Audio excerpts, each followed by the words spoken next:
Where are we? Here you go. Just check. No, I still love the tennis. Wait a minute. We don't have any display. Where's your contract? It goes to where? Next month. Yeah, Next month? Yeah. Okay. Yep. We're good. Good, thank you. it's crazy. On air? We're on air. You want to start the meeting? Good afternoon. I would like to call to order the February 5th, 2026 meeting of the Santa Barbara Local Agency Formation Commission. Madam Clerk, would you please call the roll? Commissioner Aceves, Here. Commissioner Guyer, Here. Commissioner Hartman, Here. Commissioner Carriaco, Here. Commissioner Lee, Commissioner Magana, Here. Commissioner Mosby, Here. Commissioner Nelson, Here. Commissioner Patino, Here. Commissioner Stark, Here. and Commissioner Johnson. Here. Let the record reflect that Commissioner Lee is absent. Thank you. I would ask you to rise and join me in saying the Pledge of Allegiance.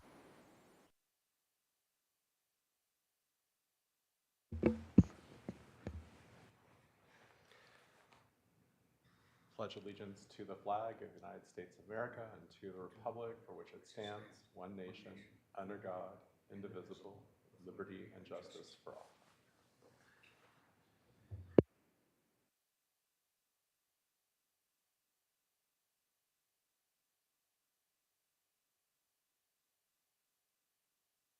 Eighth 2026 meeting. So move. Elson seconds. And we have a motion and a second. Could we please have a roll call vote? Commissioner Guyer, Aye. Commissioner Hartman, Aye. Commissioner Carriaco, Aye. Commissioner Johnson, Aye. Commissioner Nelson, Aye. Commissioner Patino, Aye. Chair Stark. Aye. Motion passes unanimously. Thank you. Now's the time for public comment. Now is the occasion where the members of the public may speak on items that are not on the agenda. Madam Clerk, are there any requests to speak on items not on the agenda? Chair Stark and members of the commission, there are no requests to speak under general public comment. Thank you. That concludes public comment. Next item is the approval of the consent calendar. Would any commissioners like to pull any items? Hearing none, if I may ask if there are any members of the public who have indicated a desire to speak on anything on the consent calendar. Chair Stark and members of the commission, there are no requests to speak on this item. Thank you. I would approve a roll call vote for. Move approval of the consent agenda. Second. We have a motion and a second. Madam Clerk, could you please call the roll? Commissioner Guyer, Aye. Commissioner Hartman, Aye. Commissioner Carriaco, Aye. Commissioner Johnson, Aye. Commissioner Nelson, Aye. Commissioner Patino, Aye. Chair Stark. Aye. Motion passes unanimously. Thank you. The next item is business item number 1. Would the clerk please read that item into the record? Chair Stark and members of the commission, business item number 1 is to consider recommendations regarding work program for fire, police, emergency, safety, municipal service, and sphere review, and approve the proposed outline and schedule. Thank you. Maybe we have a report from the executive officer. Thank you, Chair, and good afternoon, Commissioners. Pardon my voice this afternoon. I've been out ill for the last 4 days, but I'll do my best to keep my comments short and to the point here. And I do believe we have a PowerPoint that I want to get loaded. We can get that up. But this is the time that we are proposing to exercise our work program for our service reviews and sphere updates, looking at fire, police, and EMS services. As you recall, the first time we went through this exercise, it was back in 2021. It's now been 5 years since we've looked at that. This is a good opportunity to look at those agencies one more time, 5 years removed, see what kind of trends and patterns have occurred within those 5 years, and maybe make some projections about what the next 5 would look like for them and whether or not spheres would need to change as a result. And so that's what we're essentially trying to embark upon. But essentially, we'll cover the agencies that are going to be part of this review. We'll talk about the service review itself and its outline. And this is largely based off the direction from your January 8th meeting when we proposed the work plan for the year. And then we'll ask for public comments and then ask any questions of anybody and try to answer them as best we can. Just as a reminder, top boxes are fire, police, EMS, safety service. These are the communities that are involved. The only community that will likely be removed from the prior one is CSA 32, which is later on our agenda to be dissolved. So we'll no longer have to evaluate their services. Up next for next year would be water, wastewater, stormwater. That's usually the biggest one. It entails 33 agencies that provide such services. And following that is transportation sort of related services that get into parking and street sweeping and street beautification. There's a number of agencies that also provide those types of services. Year 4 is park and open space and those services. And then our other service categories becomes that miscellaneous 5-year report that covers the cemeteries and the hospital district and the vector control. And we just completed that one, so we've got some time to see how those play out. But essentially, that's the work plan and the order of the 5-year plan. And so today I'm going to give you a glimpse at just the fire, police, EMS, and the 12 agencies that will be reviewed.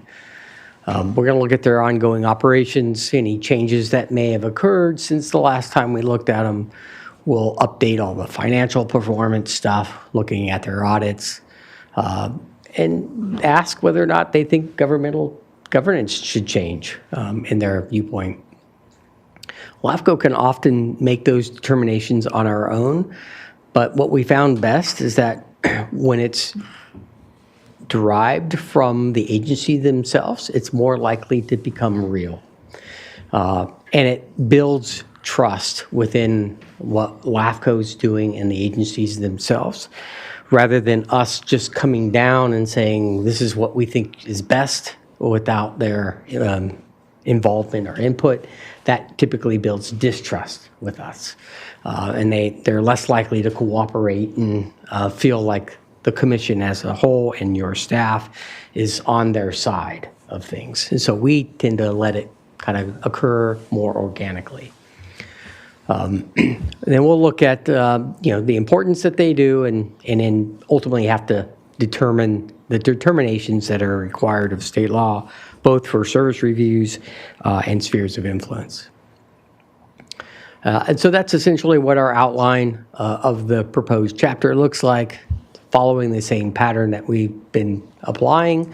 This is now the second go-around that we'll have an opportunity to look at that. So we'll get some pretty good comparisons. Chapters 1 being the service review determinations, Chapter 2 being the sphere of influence agencies, and we'll amend spheres of influences for those agencies that solely just provide either fire, police, or emergency services. If an agency provides more than that, then they'll just continue on with the next service review before we look at their ultimate sphere boundary. And then Chapter 3 will be an individual profile of each of those agencies to help build that information base. So as outlined, we put together a survey and questionnaire for the agencies to evaluate. We'll send that out to them, ask for their response by April 10th. then your LAFCO staff will start to generate an admin draft immediately upon that.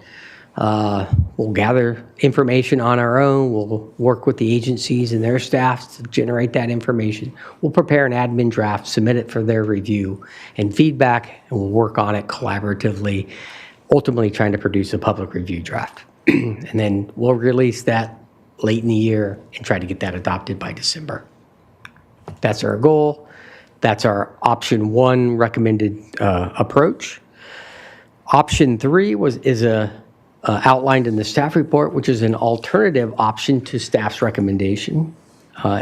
For this, I wanted to highlight something different that I didn't actually write about in the staff report because it was new information that just came to me just last week.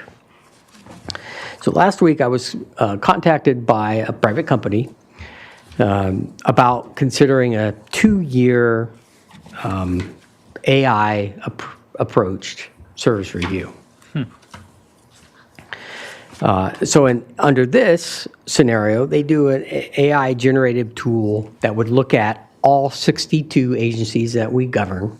So you'll note at the beginning I had fire and police, and we had water, wastewater, and then we had transportation, and we had rec and park.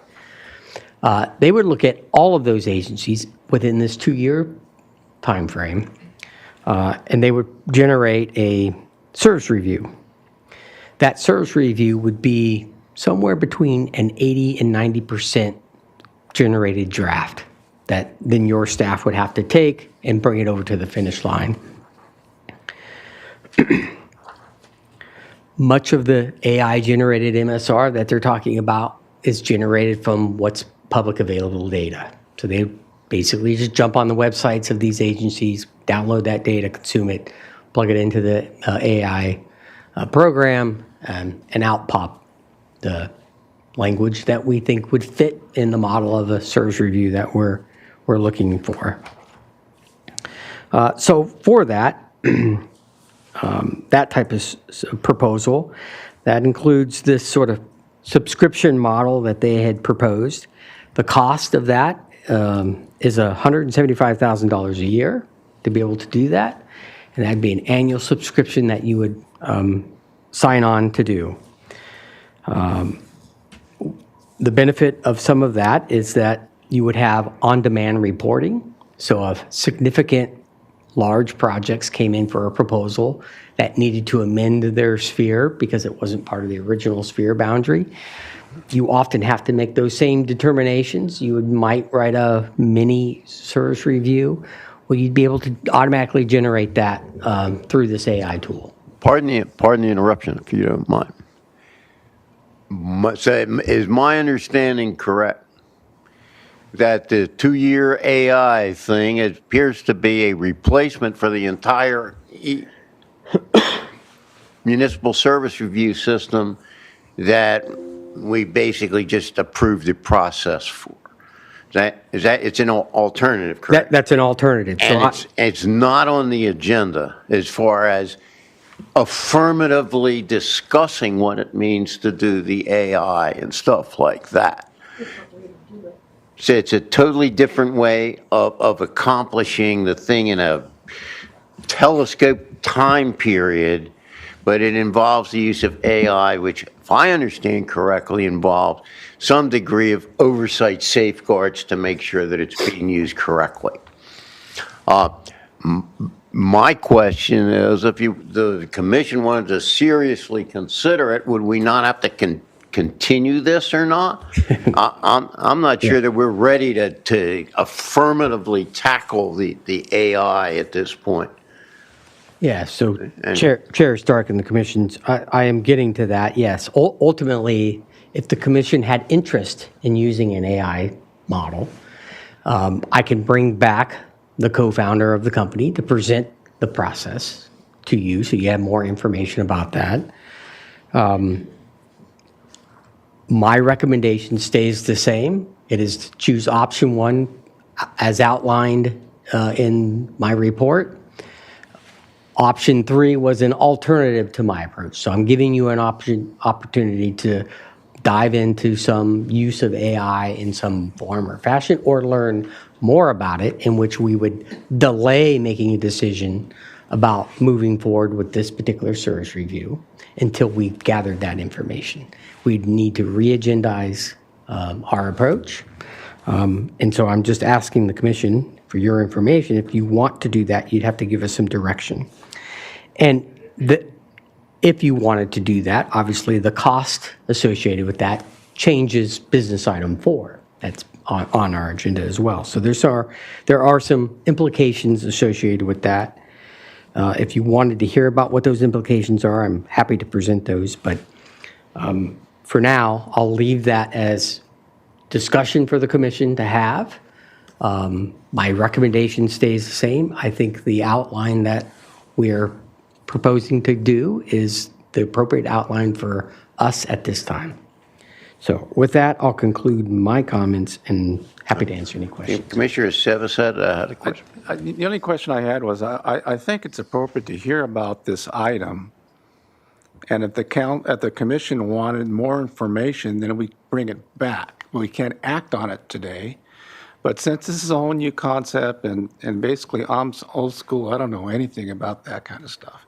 Well, and I'd love to see, if other agencies are using it, what experience they have with it. It could be a considerable cost savings if it's effective, but I'd certainly want to hear more. I think today maybe might be the item to hear it because we are talking about sphere of influences, just to get the idea whether we want to bring it back or not for another meeting. I think I agree with you in the sense that we're really not agendized to take final action on this, but it certainly doesn't hurt to get some information and like as an alternative approach. Chair Stark? Commissioner Geyer, I'd like to make a comment. Yes, Commissioner Geyer. Well, I agree with your comments on it. And my feeling, too, would be I would hate to jump into a discussion about this without offering the agencies, the cities, the districts that we represent an opportunity to hear their comments on how they would feel to have a municipal service review done by AI. Well, look, I suggest that we proceed with the item as agendized, so we hear what you have to say, and then we can entertain the comments from the commission. Go ahead. I'm concluded with my presentation. I've outlined what I think the service review should entail, the questionnaire that we'd like to send to our member agencies. But I also I'd be remiss if I didn't allow the commission the understanding that AI companies are out there pitching this product. To my knowledge, they've reached out to almost a dozen other LAFCO counties. They did a pilot program with Napa County for fire emergency services. I've yet to see that draft. I'd want to see what that looked like, obviously, before I fully commit to something. But I think AI will likely have a place in the future. I think as of for today and today's action, my recommendation is that we continue the program as we've been doing it. Thank you. I think it's appropriate now. Are there any commissioners that have questions or comments? I do, but Commissioner Nelson? yes, thank you, Chair Stark. I'd be in favor of keeping the process that we're currently in, moving forward. Just a couple of thoughts. I appreciate our executive officer looking at different sales pitches from other companies, and I think that might be something valid in the future. It seems somewhat contrary to me that it'd be a 2-year process for AI, because the whole concept of AI is it would be processed quickly, and so that kind of alarms me, as well as the price tag involved. Also, our organization is moving to a direction to try to add staff. I would be thinking that we would talk about reducing staff at that point if we were moving towards AI to do some of the same functions. So I think it's a little premature. And I like to see other jurisdictions go through that process.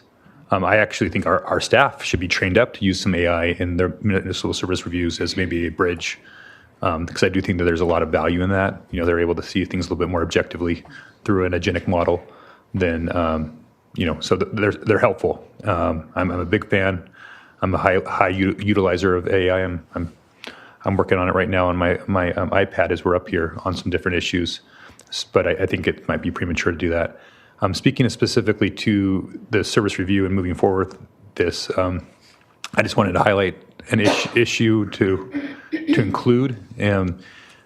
Obviously, the county and our city partners have worked together on a regional dispatch for fire and EMS, and so that I think that needs to be part of the discussion, as well as the evaluation. When we talk about emergency services, some jurisdictions that have advanced life saving services, ALS, versus basic life saving services, and I think that that's something that should be highlighted and reviewed as we look at these various spheres of influence and what that means and what we favor as a organization. So I just wanted to highlight those things to be reviewed in the process.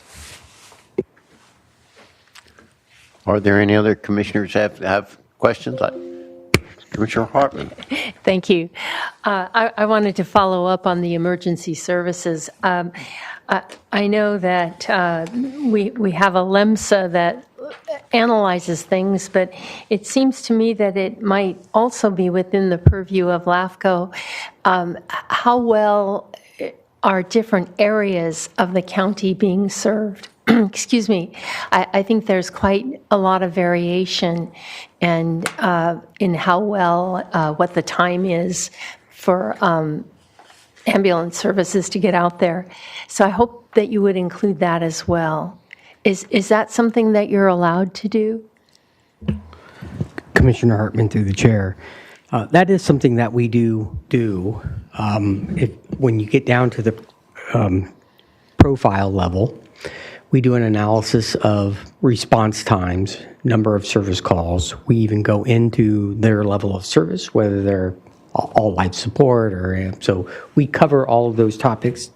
Dispatch is part of this service review as well, to understand how the regional agreement is going to work and what those costs are as a result of coming together under that agreement. So all of that is part of this evaluation.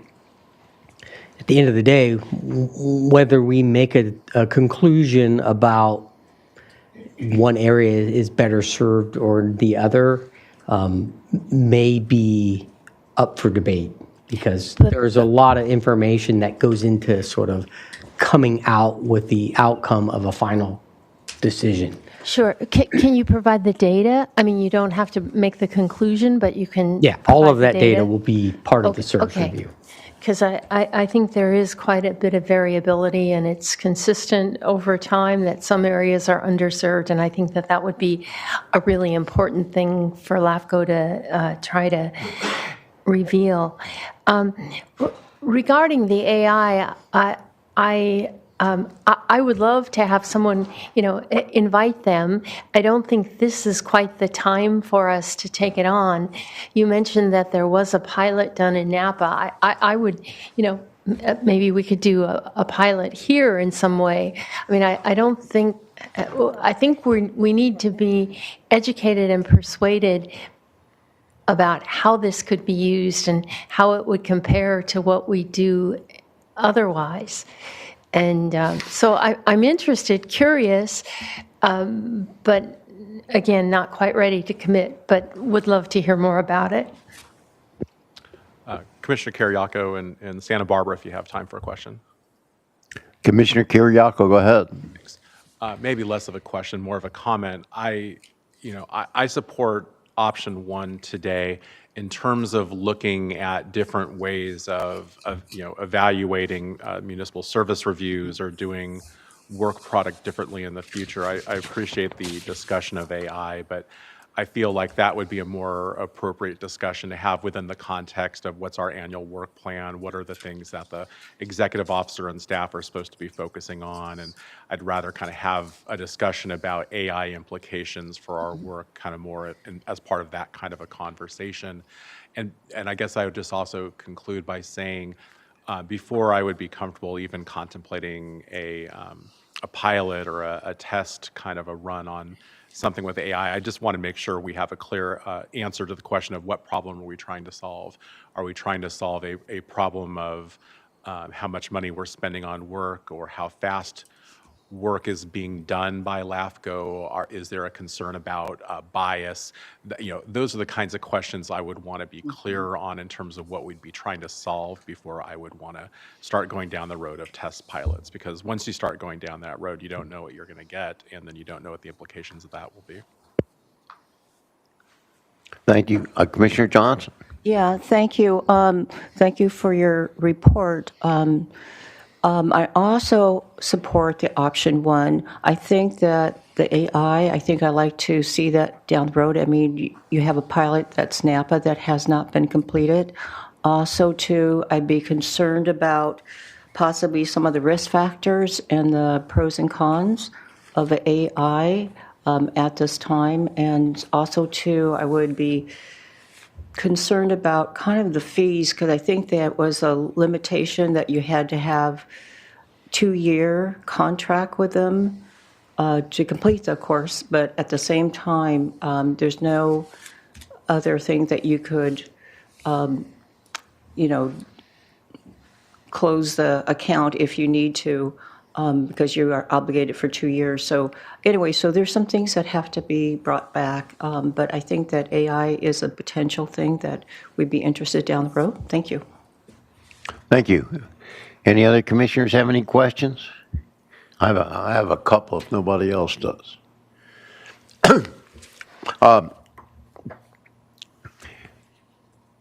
Mr. Prater, am I correct that law enforcement services in the county is a combination of some cities have contracts with the sheriff and some others have their own police departments? Is that right? Chair Stark, that is correct.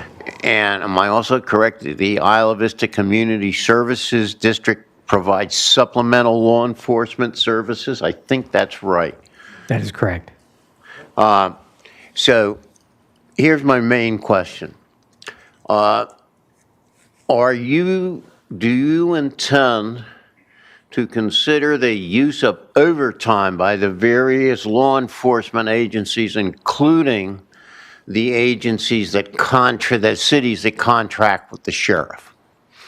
I think it's an important issue, and the more facts that we can shed on it, the better.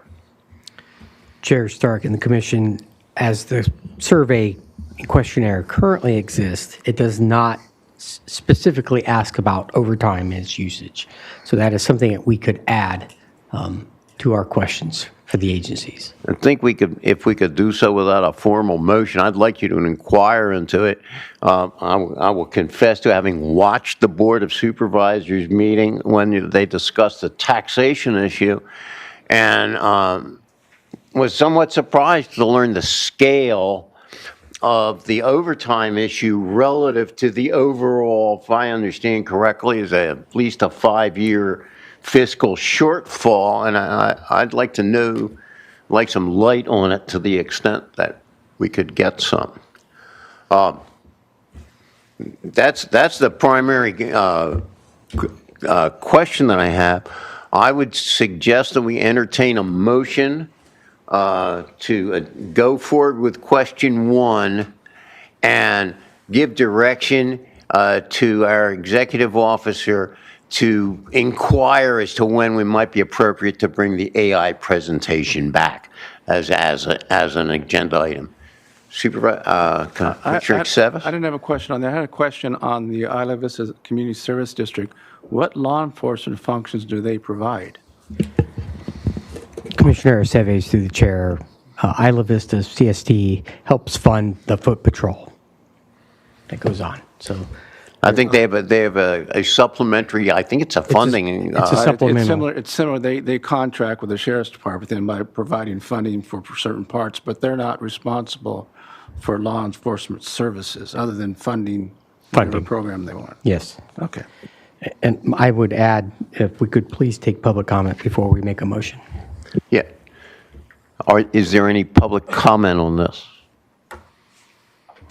Chair Stark and members of the Commission, there are no requests to speak on this item. Thank you. I would then entertain a motion. Commissioner Guyer, I just have, Sure. I would move to approve option 1. I'll second that. Carriaco, Santa Barbara. Thank you. Commissioner Hartman, Yes, I just wanted to say that I think any and all attention on the overtime issue and how it affects different jurisdictions differently would be valuable.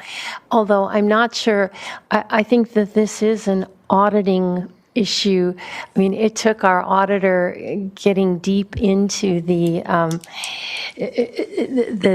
pay stubs and time cards, and so I don't expect our executive officer to do anything like that, and so I just wanted to put that out there. good point. To the contrary, my expectation is, my understanding, the auditor is supposed to release a report in the fairly near future, and I would assume that our executive officer would look at the report and see to the extent it might prove useful. Yeah, I'm not sure that it breaks it out by jurisdiction. And perhaps in another context in the county, we could ask for that, or even LAFCO could ask for that. So we'll see. Yeah. We have a motion and a second. Unless we have further discussion on the motion and the second, I'd ask the clerk to call the roll. Commissioner Guyer, Aye. Commissioner Hartman, Aye. Commissioner Carriaco, Aye. Commissioner Johnson, Aye. Commissioner Nelson, Commissioner Patino, Aye. Chair Stark. Aye. Motion passes unanimously. Thank you. The next item is business item 2, and I would ask the clerk to please read that item into the record.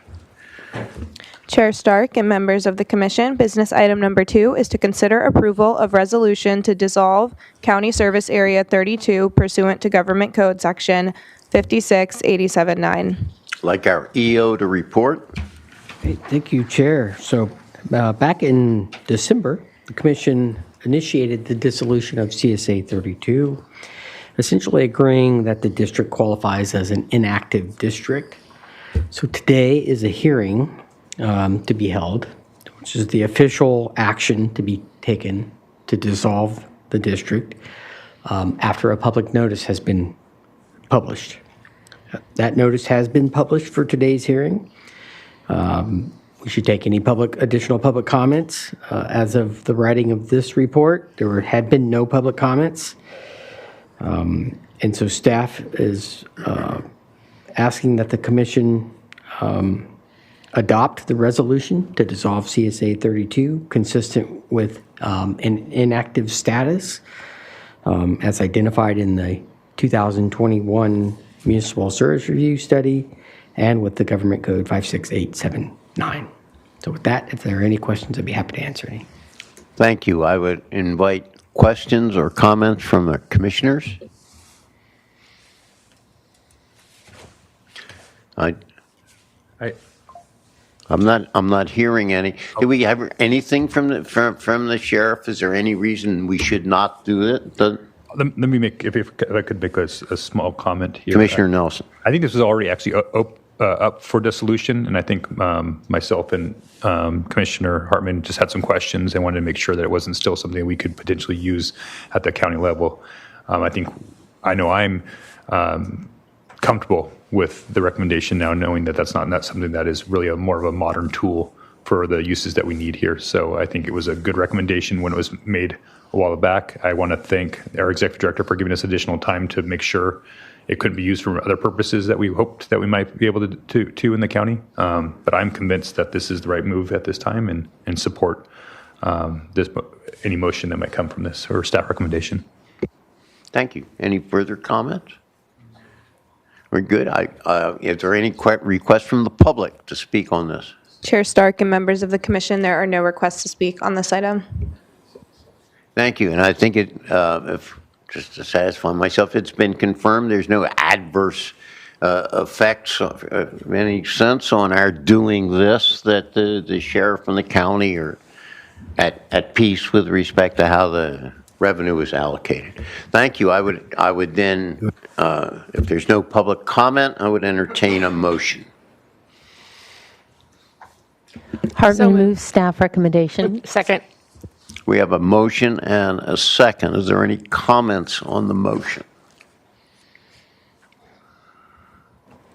Chair Stark and members of the commission, there are no requests to speak on this item. And is there an attendant CEQA exemption, et cetera, that go with this resolution? There isn't a CEQA exemption.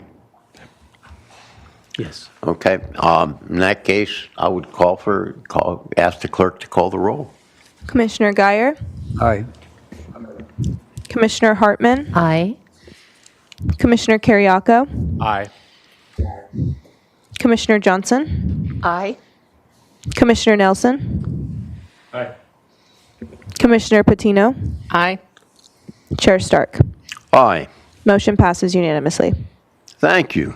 Rolling right along, the next item is business item number 3. Would the clerk please read that item into the record? Chair Stark and members of the commission, business item number 3 is to receive and file a report on the UCLA extension held February 2nd and 13th, and CEQA updates on February 20th, and authorize reimbursements for commissioner attendance. Thank you. Mr. Prater. Yes, Commission Chair. Typically, the commissioners are offered the opportunity to attend the UCLA Planning and Land Use Conferences every year. They're not holding that this year, so this is a replacement opportunity to go through the UCLA seminars, both on February 12th, 13th, and a CEQA update on the 20th. So per the Commissioner's Handbook, attendance to other other LAFCO-related events may be allowed with the pre-approval of the commission or the chair. And so we brought this forward to allow that authorization to get reimbursement for anybody that's interested in attending that. The attendance ranges anywhere from about $400 to $500 on the sessions. So depending on how many anticipate ongoing, typically we usually have a couple of commissioners and legal counsel that attends that every year on the planning and land use conferences, which are roughly the same price ranges. So with that, we'll conclude and recommend that the commission does authorize attendance and reimbursement for those that are interested. And anybody that does attend, obviously, we would appreciate them coming back and reporting what they learned from that session. But if I understand correctly, there's a 2-day conference and a 1-day conference. They're both on Zoom. There's no live. There's not live. The 2-day conference is primarily intended for people, sort of an introduction to CEQA, and it's fairly in-depth. And the 1-day conference is sort of a, well, what's all the CEQA reforms going to mean? And it's 1 day. That's basically it. They're both CEQA conferences with slightly different orientations and different lengths. Correct. Are there any other comments or questions from the commission? My personal opinion is that the 1-day conference with Bill Fulton and Margaret Sohagi is probably likely to be interesting in terms of the future direction of the environment. So I'm planning on going to that. I will confess it gives you 5 hours worth of continuing legal education credit, including a coveted bias credit. You got to get your bias credits, and so I'm planning on doing that. But that looks pretty interesting. I don't know about the 2 days. I will point out that our fine staff has already given us a pretty good briefing on CEQA update. Are there any questions from any commissioners? How about the public? Chair Stark and members of the commission, there are no requests to speak on this item. Thank you. And Commissioner Hartman. So if I understand, our Chair Stark is the only one who'd like to go attend one of these. Yeah, and so I think we should authorize that. Thank you. And I would make the motion that we do so. I'll second that. And I'd like, I have gone to the conferences before, and I think they are probably some of the best conferences that I've ever gone to. They're full of information. You don't want to even get up and go to lunch or go to the bathroom. You just want to stay there. And I'll look at my schedule because that CEQA is always interesting. And even if they repeat things, I'm still learning. That's something I had forgotten before. But I might be interested in doing the one day also, but I'm still not sure. I have to check my calendar. But anyone out there, if you've not been to any of these extensions from UCLA, they're really, really golden. Thank you. So I guess I'd like to amend my motion that we would authorize both Commissioner Patino and our chair. Thank you. Is there a second? That's a second. Thank you. Any public comment? Commissioner Stark, or Chair Stark and members of the commission, there are no requests to speak on this item. And is there any further discussion from the commission on the motion? Don't hear any. I'd ask the clerk to call the roll. Commissioner Guyer, Aye. Commissioner Hartman, Aye. Commissioner Carriaco, Aye. Commissioner Johnson, Aye. Commissioner Nelson, Aye. Commissioner Patino, Aye. Chair Stark. Aye. Motion passes unanimously. Thank you. The next item is business item number 4. Would the clerk please read that item into the record? Chair Stark and members of the commission, business item number 4 is to consider adopting a revised commission organizational chart, establish a job description for the position of senior analyst, and consider a preliminary draft budget for years 26 through 27, adding 1 full-time employee for a total of 3 full-time employees. Thank you. Mr. Prater. Thank you. So that is what staff is requesting, that the commission revise your LAFCO org chart. We have an org chart already, and we're asking that you add that senior analyst position, and that with that comes a job description that we would adopt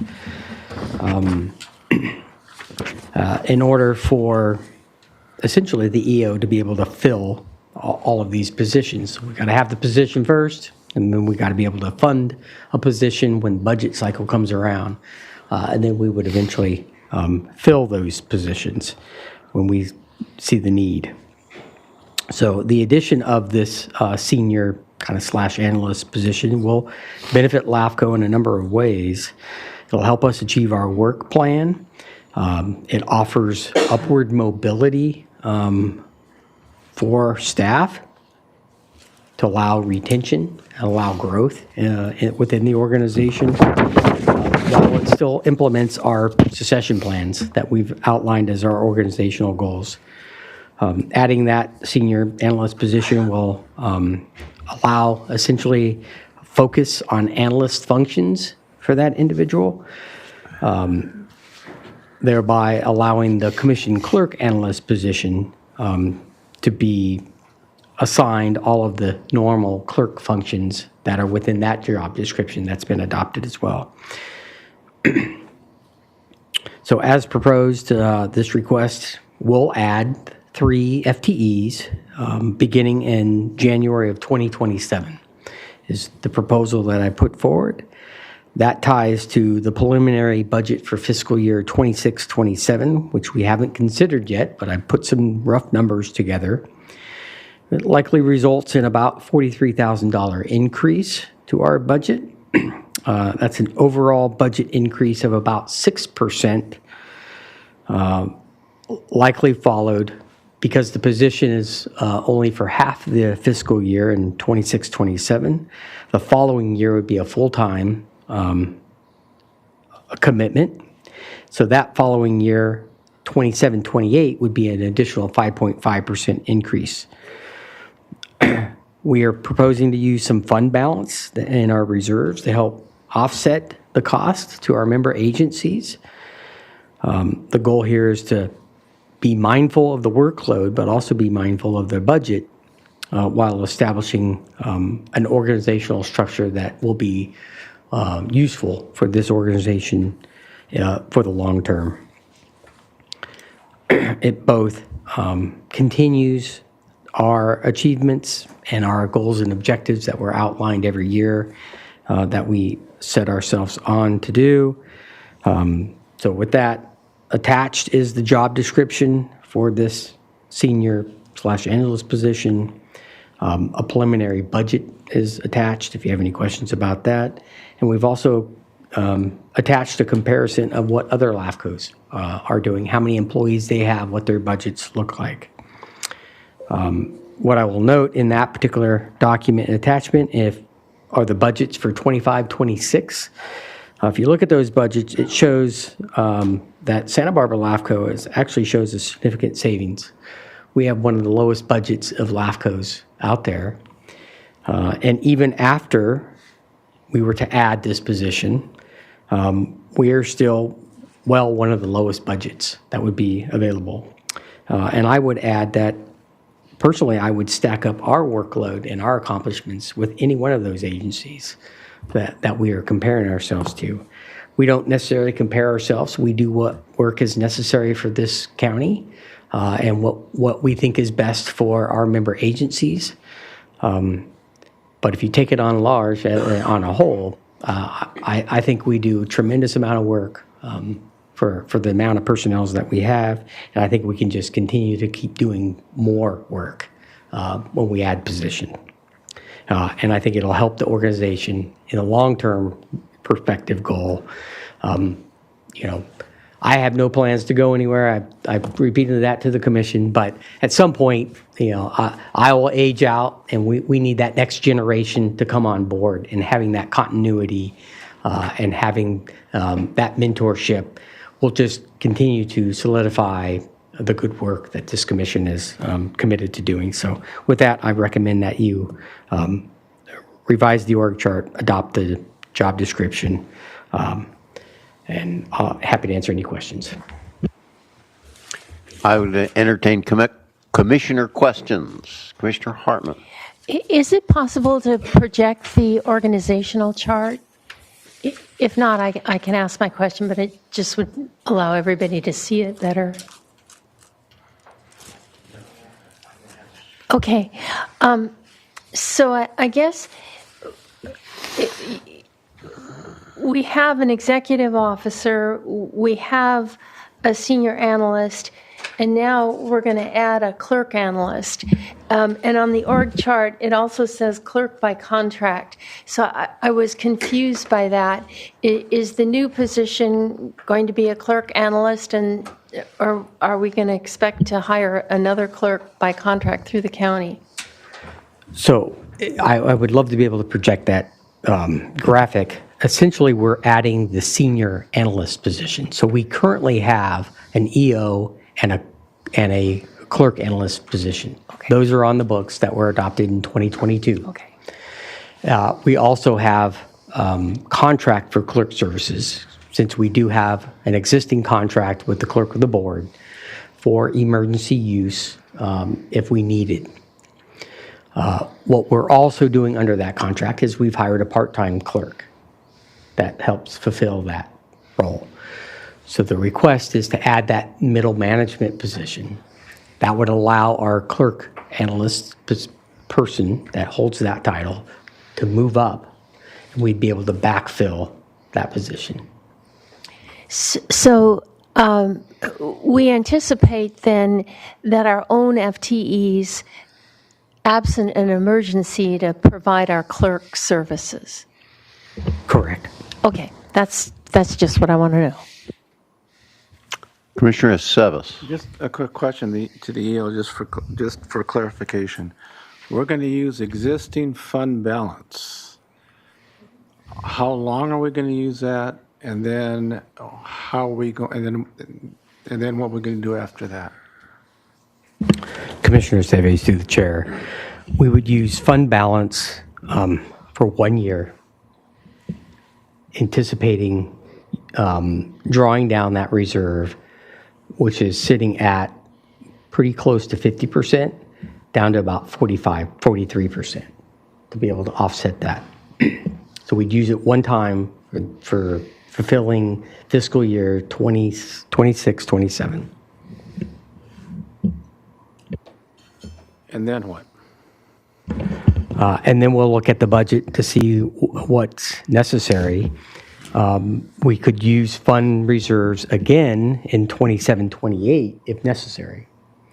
And those reserves would dependent upon what our budget looks like at the end of the next fiscal year as to whether we could sustain the use of those funds. I think there'll be adequate funding still within reserves, still within our targeted 30 to 50% range, to probably likely use those fund reserves 2 years in a row.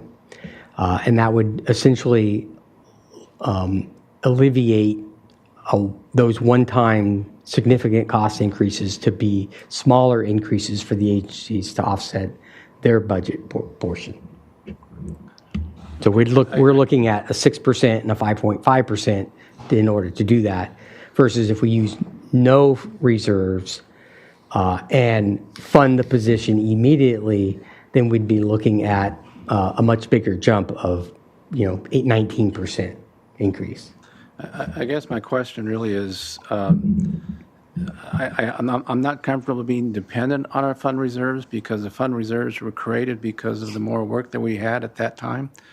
But I think at one point in time, we're going to need to look at the budget so that we're not dependent on the fund reserves. And so I'm just kind of wondering at what point that's going to be, so we don't live on a fund reserve to keep paying for employee expenses.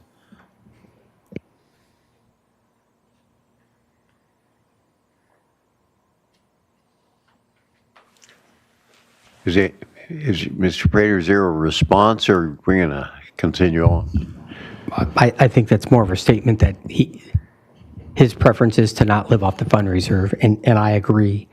And I think we're ultimately going to get to that point. I have a couple maybe like elementary school kind of questions. And I didn't do that great in elementary school. When do we submit our budget to the agencies that fund us? We submit that draft proposal in April. In April, so we have a couple months. That's not too long to work on it. And is it your desire to get these organizational chart and draft preliminary budget in place before we do that? Is that your goal here? My goal here is to get authorization to add this position into the org chart for that middle management position. And then to, in April, look at what the budget would be on funding that position. At this point, we're not in any obligation to fill the position. We're not in any obligation to fill the position. And that decision gets made when we do the budget, When we correct? right. When we look at the budget, you can tell me there's funds to fill the position and when to fill that position. Thanks. And if it turns out that we discover that there's a lot of financial pushback on the thing, then we can retrench a bit. We're not making any Correct. irreversible financial decisions by adopting this, which is what I think we need to do. Yeah. If that clarifies for the commission, yeah, you're in no obligation to fund that position. Yeah. Well, I have one more question, just so I understand correctly. Are we expecting any significant workload to result from that SALT grant we got? I've got the wrong acronym, but you know what grant we're talking about. Yes, we are expecting significant work increase as a result of the grant, in addition to a number of applications that will be coming in that are of larger size. Okay. So you got the regular workload plus the grant for the next year or so, however long it takes to implement the grant. Is that correct? The grant we turned into a 3-year, so it's going to go out till the end of 28. Okay. Thank you. Is there any other questions comments from commissioners here?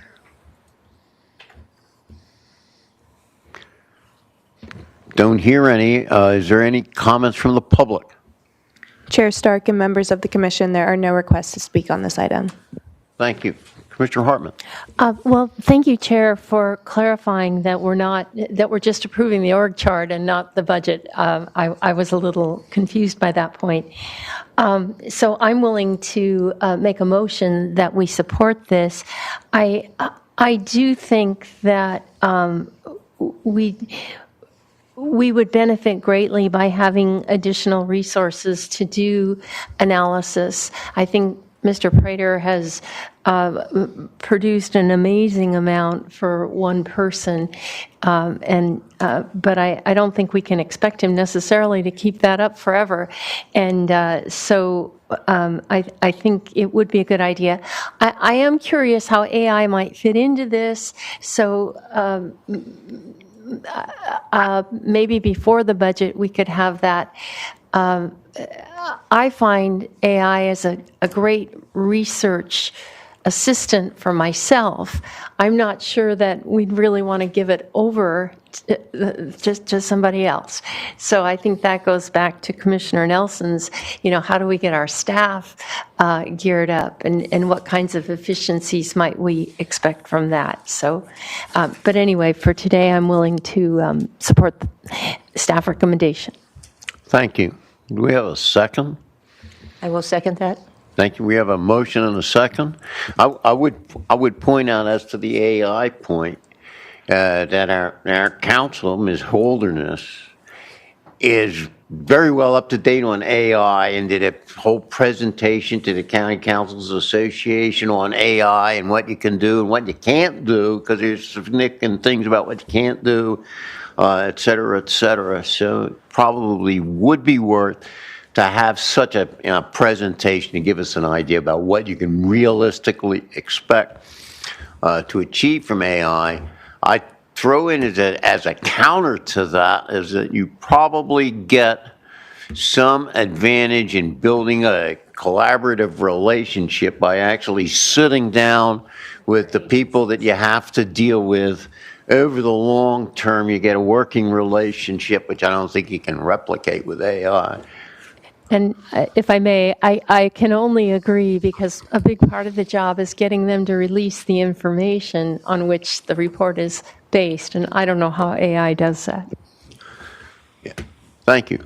We have a motion. We have a second. If there's no public comment, I'm going to ask the clerk to call the roll.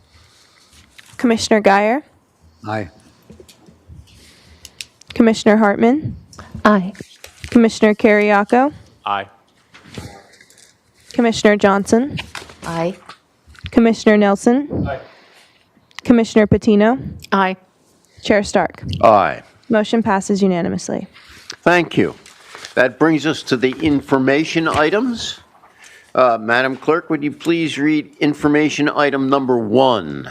Chair Stark and members of the Commission, information item number 1 is to receive and file an updated report on LAFCO's board for February 23rd, 2026 meeting.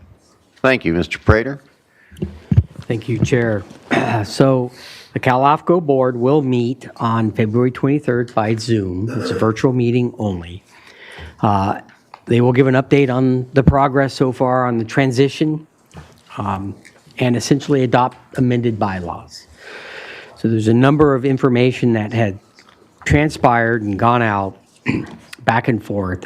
Ultimately, only one change is being requested at this time for the LAFCO decision.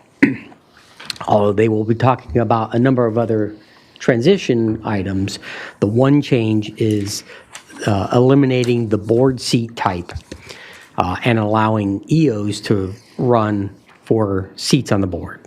So right now, as you're aware, there are 4 regions, there are 4 different board types: county, city, special district, and public member, and those rotate every 2 years. That structure would go away. They would have no type at all. You would just have a board, and executive officers could run to sit on that board. And so that's the vote that's being asked of. Our delegate is Chair Stark, and so he'd be casting his vote on whether or not he supports that bylaw change. And so you may provide some information today for him so that he feels comfortable in making the decision that he needs to make. There were a number of other ideas that were presented that included creating 9 regions instead of 4, and having a certain number of seats per those regions. All of that has been tabled because essentially the members couldn't come to consensus and agreement. So they withdrew those recommendations and no longer are asking for a vote on those items. But they'll likely be presented and discussed further and try to get some discussion and deliberation. So for that, it became a very short, hopefully February 23rd meeting and a quick decision that can be made. If there are any other questions about that meeting, I'm happy to answer anything. I would say I've got a brief discussion with our executive officer, and I have 2 main concerns with respect to Cal LAFCO, which I'd like to communicate to the commission. One is, what is the effect of the changes that they're proposing on our dues? And the second is, what is the effect of proposing the changes on the ability to get the counties that have left Cal LAFCO and are continuing to threaten to leave Cal LAFCO back into Cal LAFCO? So I'd like some certainty as to those 2 points before voting for anything. And I think that's reasonable. If I understand, every time they propose something else, the equation shifts a little bit, but I'd like some certainty on those 2 key points before casting a vote on anything. And unless somebody got a better idea, I'm just going to grumble and vote no. Chair, Commissioner Patino. Yes, my question is, how many counties do we have in Cal LAFCO right now? And I guess how many have left? Commissioner Patino through the chair, I believe 8 counties have left with, so that leaves us 50. Oh, okay. Am I correct that among the counties that left are Los Angeles and San Diego? They're And pretty much close to the 2 County, biggest, yeah. and Orange. Yeah, the southern. Some of their big counties. How many are threatening to leave? To my knowledge, there's probably 3 that are seriously considering it. I think there are a handful of others that will likely contemplate it if we can't bring everybody back together. And what's the main issue or issues? Just the dues? No, representation and pursuit of legislative matters has become a big issue, and how that gets accomplished. Okay. Since we are a diverse state. Are they looking for us to be more of a advocacy group? There's a number of nuances within that. You know, whenever legislation is either proposed on behalf of LAFCOs or is proposed by some other organization that affects LAFCOs, those all come before the Cal LAFCO body to decide on whether they support or oppose those types of bills.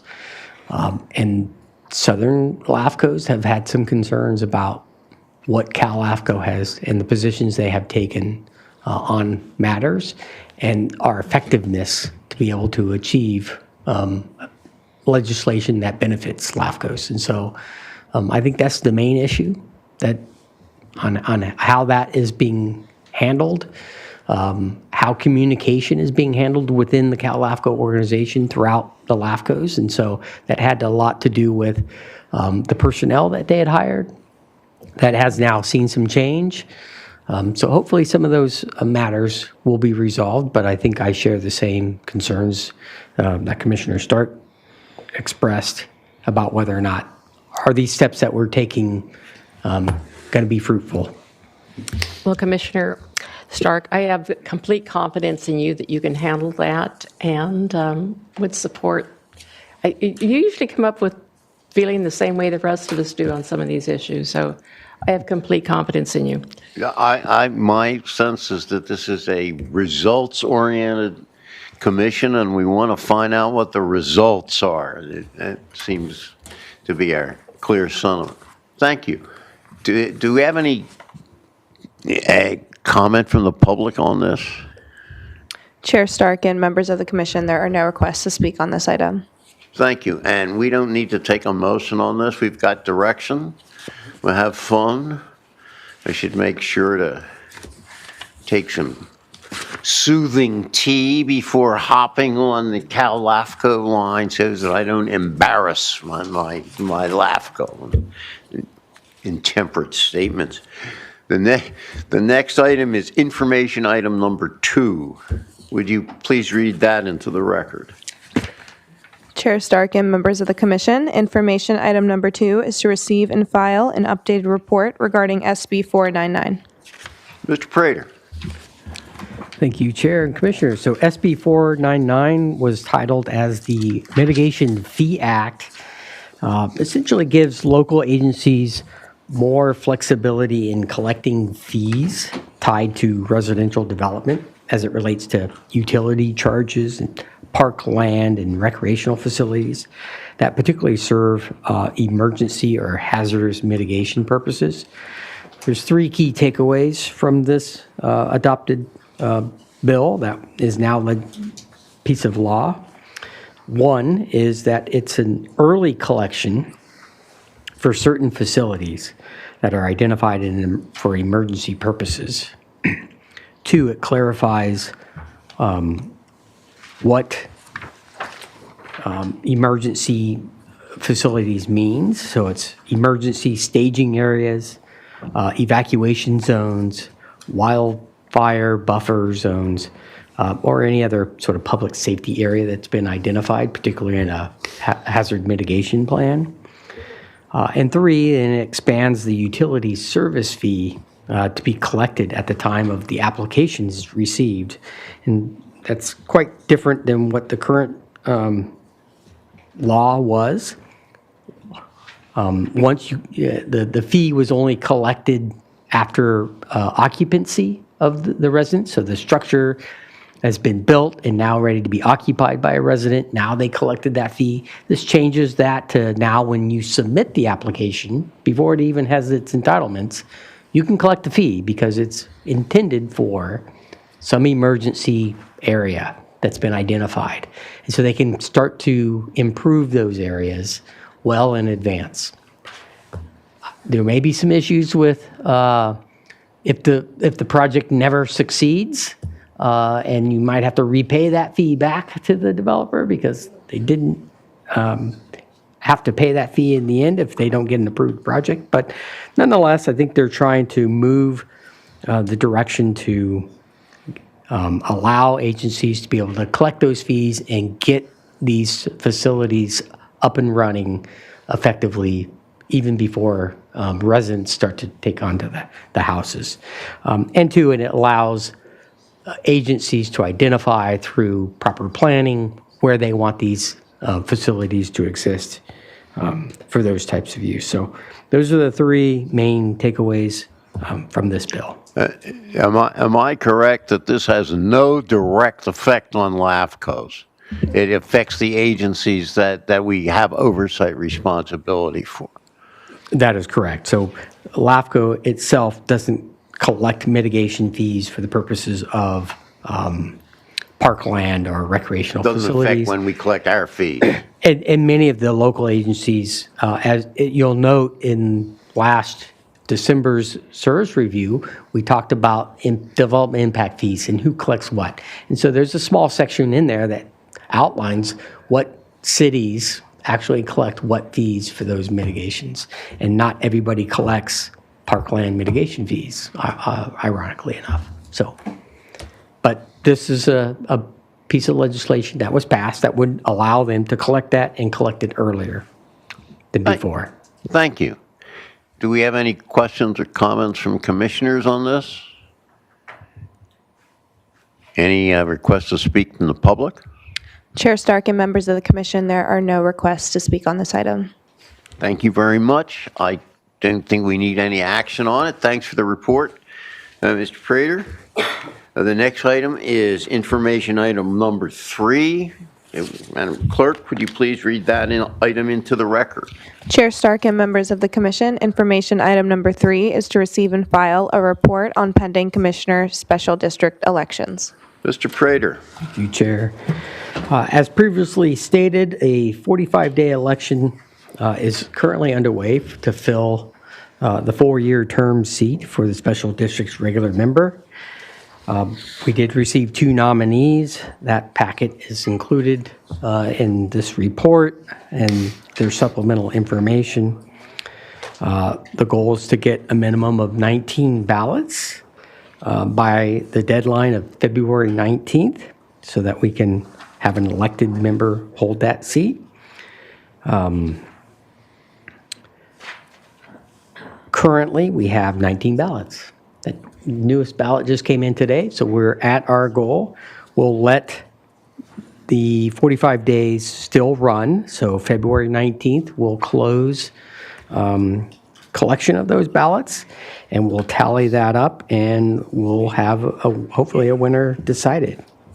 So that concludes Thank you. this report. So we should have a winner in time for our April meeting, March meeting. Good. And the next item, I think that was the last information item. The next item is commissioner announcements and requests for future agenda items.